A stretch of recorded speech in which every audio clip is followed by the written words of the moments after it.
This video is sponsored by Squarespace. Pick your army to just under 2,000 points, write down the roster, and never amend it again. Collect and paint the army, give it 3 coats of gloss varnish, never touch it with a paintbrush again. Give every character and regiment a name, fight every battle with the same army and never change anything in it. Always give your opponent the benefit of the doubt and shrug off defeat. Learn the lessons and keep on playing. Play for the fun of playing. Nigel Stillman's rather strict set of doctrines for collecting, painting, and playing with miniature armies is extremely misunderstood, to the point where most people probably think of it as more of a meme or a joke, and that's even if you're aware of it at all. But recently, I've stumbled across Nigel Stillman's Stillmania columns from even older issues of White Dwarf magazine, which has left me with a simple conclusion. This little clipping, this blurb, has been taken totally out of context by the wargaming community at large. And in reality, this set of rules was just a tiny, tiny part of a larger article. An article where Dave Kane debates what the spirit of the game ostensibly is and asks a lot of his fellow White Dwarf personalities to give their opinion.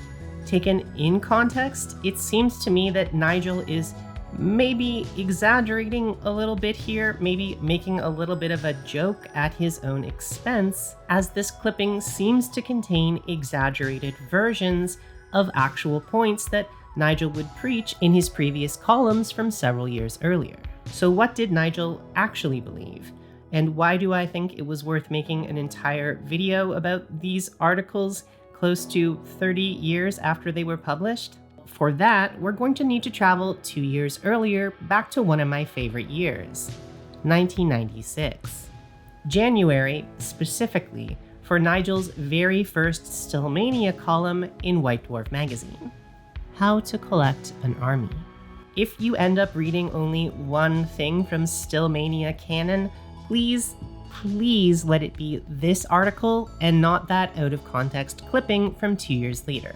This is from issue 193 of White Dwarf magazine, page 56, where Nigel explains his extremely detailed and methodical method for collecting and painting armies, which personally I think is the best place to start if you want to convert to Stillmania. I say convert because Nigel approaches the hobby with a religious, almost fanatical zeal that can be quite infectious once you become aware of it. While this article still has a little bit of a light and comedic tone, as most of Nigel's writing does, I feel it's a lot more obvious here what he actually means by some of the things he says in that later out-of-context clipping from 1998.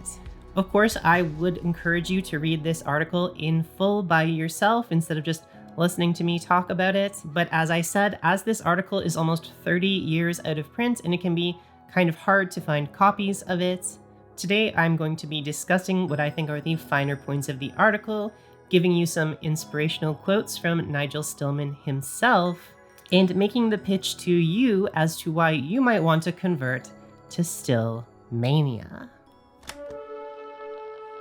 Collecting an army is not a preliminary to gaming, like setting the table. It is 9/10 of the hobby. Assembling an army is an enjoyable and challenging task, but it is also a long-term project, requiring a strategy and the determination to see it through. What follows is one approach to collecting an army from scratch, bit by bit. In this one quote, Nigel sets up the basis of the entire article. For someone brand new to the hobby, or maybe just someone who's brand new to painting larger armies, there is just so much wisdom in this one quote. And I think even for veterans, it can be a nice reminder of what our hobby actually entails in terms of the time we put into it. As no matter what the marketing departments of miniature companies might want you to believe, this is not a hobby like video games where the majority of your time is actually spent playing the game. It's not even a hobby like Magic the Gathering, where maybe 40 or 50% of your time is spent actually playing the game, and the rest is spent deck building or whatever it is Magic the Gathering players do when they're not playing Magic. So what Nigel is reminding us of here is that collecting an army, painting an army, building out your list is truly 90% of the hobby, at least for most of us.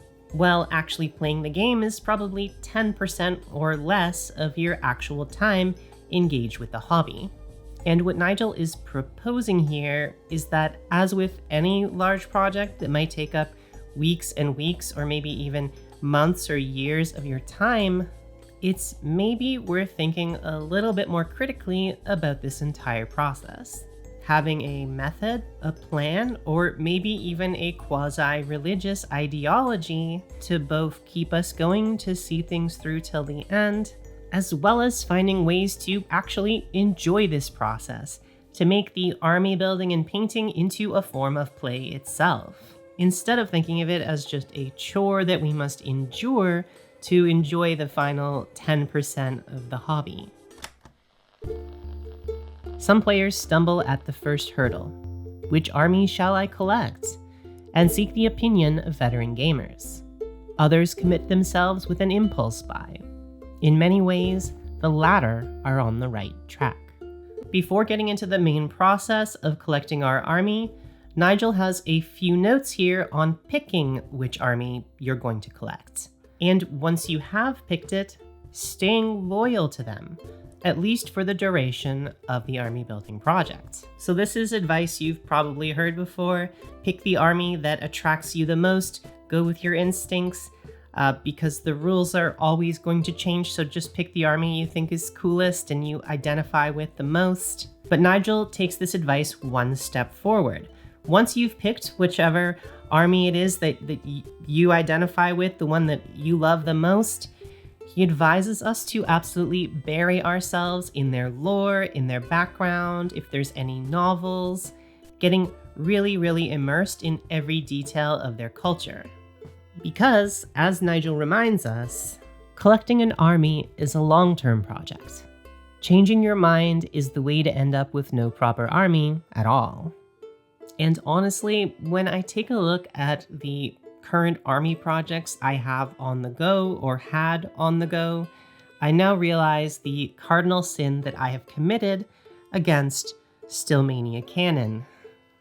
As after many years of painting for various different army games, I have yet to have a real true army, a massive battalion for any one faction. I have a lot of half-completed armies though, which, while this is a little bit sad, it does make for a cool looking gallery of painted miniatures, which you can go and see over on my website at howlcorp.com, which was super easy to build thanks to this video's sponsor, Squarespace. Squarespace is the all-in-one website and hosting platform for all of your website needs. And it's super easy to use. Just pick from one of their fabulously designed pre-made templates, or take a look at their brand new website designer tool, Squarespace Blueprint, to build yourself your own custom template from scratch. I've been using my current website to host a gallery of my painted miniatures, but I'm also hosting all of my reference documents from my various videos on there, as well as an online store, which was super easy to set up, accepts a variety of different payment options, and you can sell pretty much anything you could imagine, from physical to digital to memberships and services. So if you need a website, why not check out squarespace.com today for a free trial. And when you're ready to launch, go to squarespace.com/Dana Howl for 10% off your very first purchase of a website or domain. And now back to our video. So like I said, I have a lot of half-finished armies, a lot of partially completed armies. I just did a video about that recently, and you can go check them out on my website if you want. But I think when viewing my hobby progress through the lens of Stillmania, it becomes super obvious what cardinal sin I am committing here and the results that it has brought me.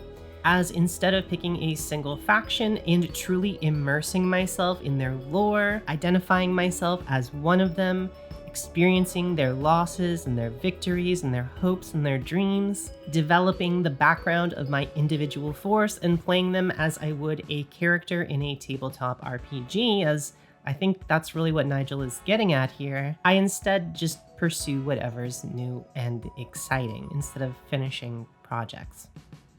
Sure, I can justify this by telling myself I am a YouTuber. Surely I cannot stick to a single project, or the audience, you specifically, will get bored. But after reading this column and several other of Nigel's columns, the more I think about it, the more I realize he's really on to something here, YouTuber or not. So from now on, at least until my current army reaches a state of completion, stay tuned for what qualifies as completion in the eyes of Nigel Stillman. I'm going to stick to my guns and try as hard as I can to identify with my ragtag crew of orcs and goblins, giving them names, lore, and really trying to see myself as one of them when building my army. Model soldiers don't generally volunteer, so there are two methods of recruitment: levy en masse or the draft. Once you have chosen the game and the army you want to identify with to really immerse yourself in, Nigel presents two main options to recruit this army. Number one, levy en masse, which is where you just buy massive chunks of the army at once, like a big starter box or a big faction box. Or number two, the draft, which is where you buy just one unit or a small group of models at a time, finish painting those before buying the next one. Nigel seems to favor the draft method, and he explains a few reasons why. Firstly, you can learn how to play the army as you collect it, playing smaller games and deciding which models to buy next based on what you feel is lacking in gameplay. I've been experiencing this firsthand with my orc army, and I heavily agree it's a good way to go.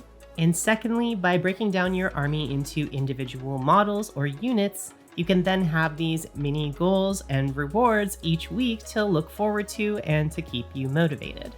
He even recommends setting up a calendar like this one and setting a specific day of the week as recruitment day, buying a batch of 5 or so models every Saturday, and aiming to have them painted by the following Saturday.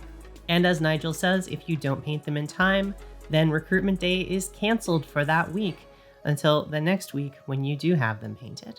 Personally, I really love this method. I really like especially the idea that a single day of the week is your recruitment day. You can kind of go to the hobby shop once a week on Friday or Saturday. It's a little reward at the end of the week for doing a lot of painting the previous week. Very cute. And like Nigel says, if you stick to this plan as if it were a quote-unquote religious duty, your army will grow surprisingly quickly, you will gain a feeling of achievement, and hypothetically, you will never have a backlog of unpainted models.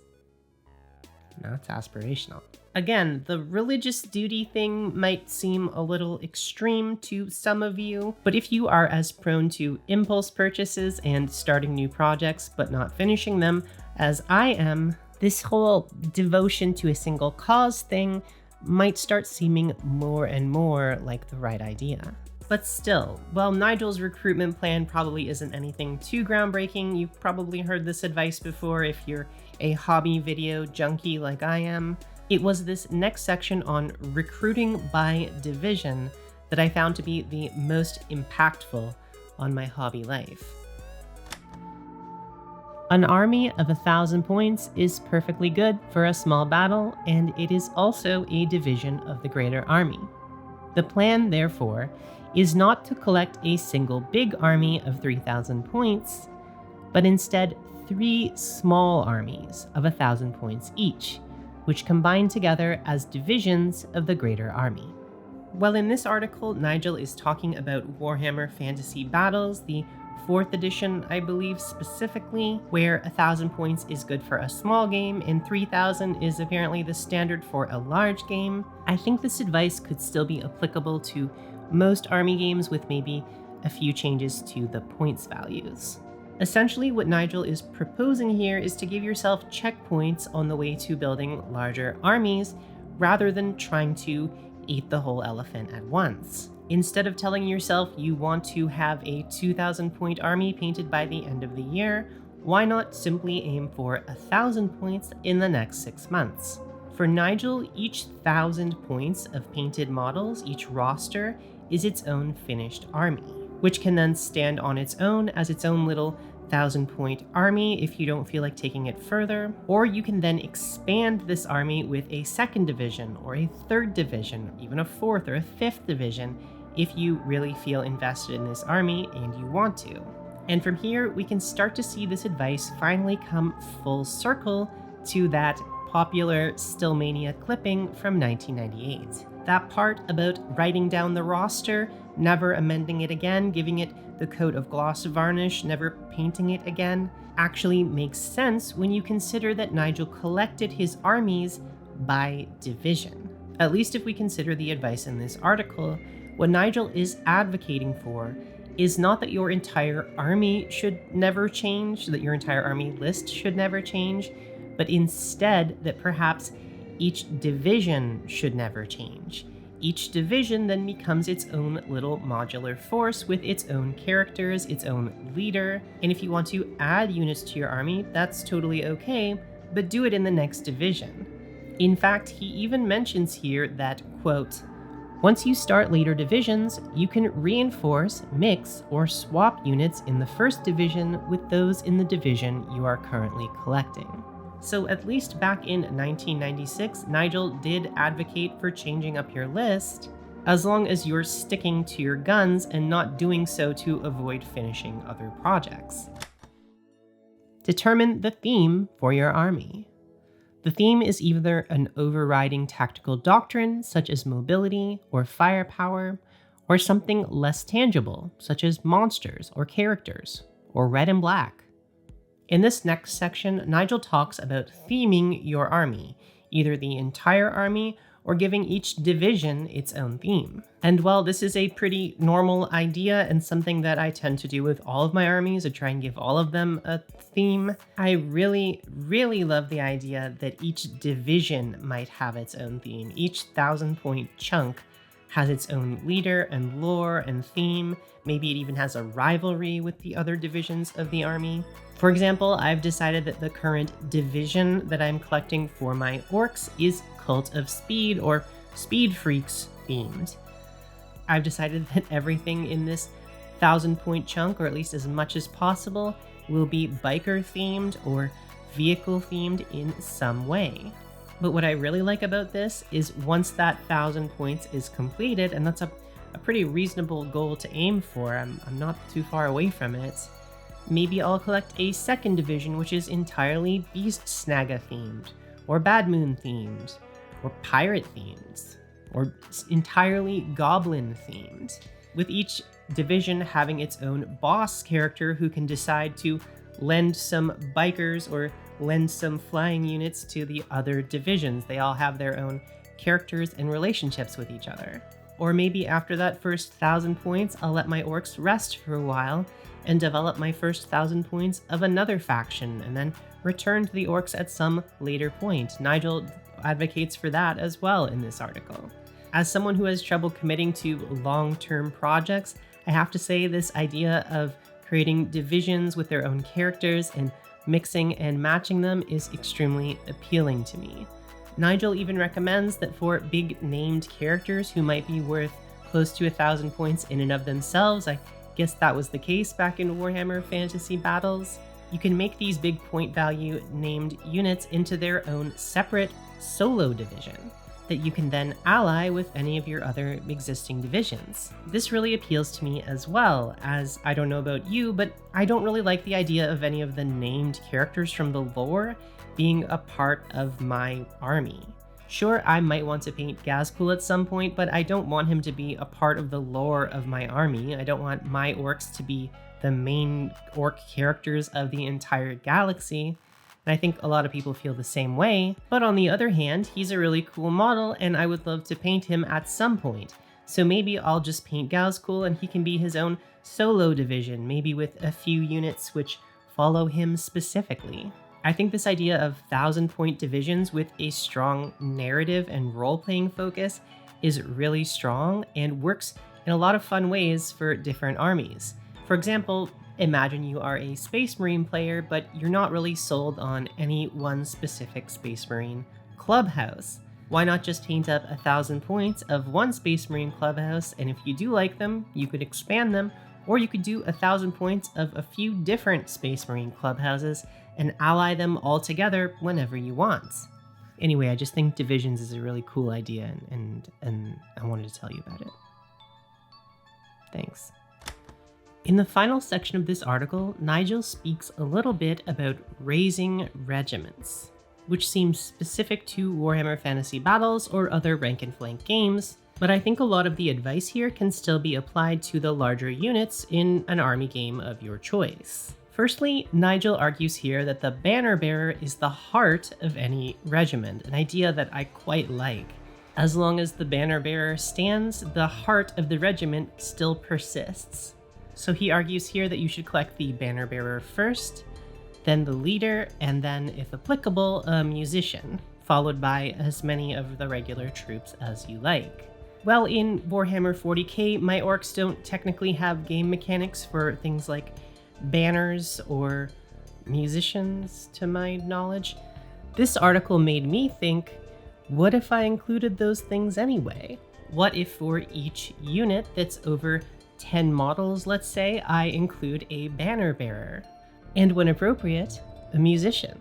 While these things aren't necessary, I think it plays in even more to the role-playing aspect of your army building. This could be another fun way to add a little bit of character to each unit, and thus hold my attention for that much longer before I get distracted by the next project. Because at the end of the day, I think that's what most of this advice amounts to. Stillmania, at its core, I believe, is choosing to play Warhammer not as a competitive war game, but instead essentially playing it as a solo role-playing game. A game which, even outside of that 10%, which can technically be called gameplay, you are still spending the rest of that time investing yourself heavily into the background, the story of your little guys. And by doing this, by getting obsessive about the details, by treating the army building process with as much seriousness and reverence as the 10% of gameplay that we experience with other people, you are both making the process more fun and rewarding for yourself, but you are also making it a process that is interesting enough to command your attention for weeks or months, maybe even years. Nigel has a few other tips here about painting and basing, as well as a few things in the sidebars, the various little tangents and thoughts that he had, including a sidebar where he even says that maybe it's okay to repaint your first 1,000 points of any army, and to maybe even consider the first 1,000 points of any army to be sort of a practice test that you allow yourself to repaint later. But I will leave you to read the rest of the article on your own and discover those final details by yourself. Of course, this is just the tip of the iceberg. Nigel wrote many articles for White Dwarf, including the next one where he talks about the spirit of the game, the way he recommends you approach actually playing. In this article, he gets into a lot of the ideas that you've seen from that initial 1998 clipping, so if you want more clarification on what he meant by the spirit of the game, feel free to check that out as well. He also has a 3-part article series in White Dwarf where he goes through this entire process using these principles to build up an entire Bretonnian army. I would highly suggest, if you can find those articles, to read those as well if you're interested in any of this. And I've also provided links down in the description to additional reading that you might want to check out if you're interested in Stillmania. So what do you think? Did I do my job in helping to convert you to the cult of Stillmania? Or do you have another method or ideology in mind when you build armies? Let me know down in the comments. I'm very curious to see what everyone thinks about this. Thank you so much to all of our wonderful patrons for your ongoing support. And with that, thank you so much for watching, and I will see you in the next video.